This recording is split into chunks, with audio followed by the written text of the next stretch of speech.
Welcome everyone to day number 22 of our 25-day video series, but we're actually going to add a day. So it's day number 22 of the 26-day video series, and we're going to take a look now at 1st, 2nd, and 3rd John.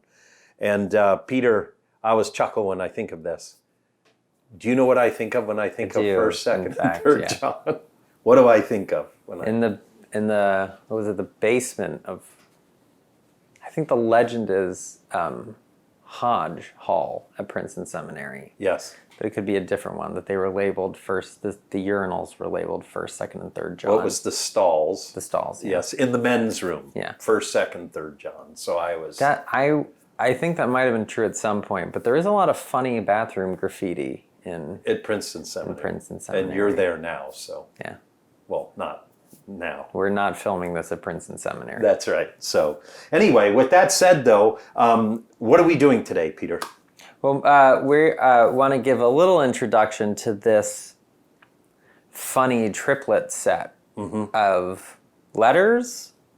The first one, maybe not, that are attributed to the Apostle John. And, you know, a lot of biblical scholarship is about saying, well, the Bible says it was written by this or that person. Right. But, you know, anybody can say anything, so what can we corroborate? So, you know, Luke is really accurate with when he names municipalities. And well, one of the things you're trying to do when you corroborate the date or the historicity or something of a biblical text is you're like, well, what can I find in this text that is dateable? And there is... To that time.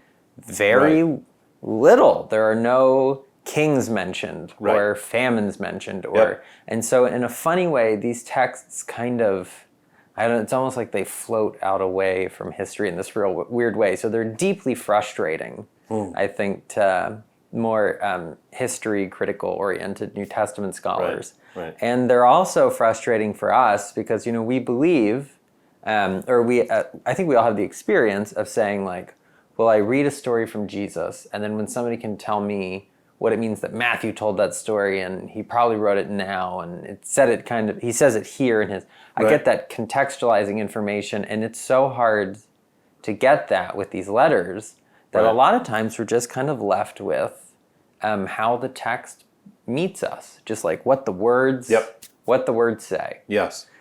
So we're going to be more interested in things like literary themes or kind of repeated points, or There's no king, there's no high priest, it's hard to attach. There's no names named, there's no metropolises named, there's no other... And the few names that are named... Could be... They're just... Common. Yeah, they're just people. No offense to the rest of us, but they're just kind of people, you know? Yeah. So...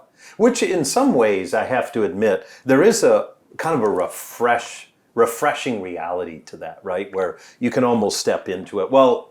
The truth of it is, today is a Bible Project video.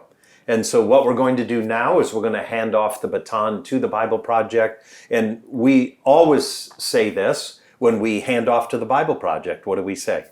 We say it's good to subscribe and maybe click the bell so that you get reminded when we have a new video that goes up. Maybe one more thing we'd say is that this Bible Project video is going to cover all the letters of John. And so we've been going chapter by chapter, but things are going to get the rhythm's just going to be a little different because things are going to get shorter now. Right. So again, before you click on the link in the email that will bring you to the Bible Project video on 1st, 2nd, and 3rd John, make sure that you click on the subscribe button and click the little bell next to it, and that helps us to serve you better through the City Church YouTube channel. Well, that's it, and take it away, Bible Project.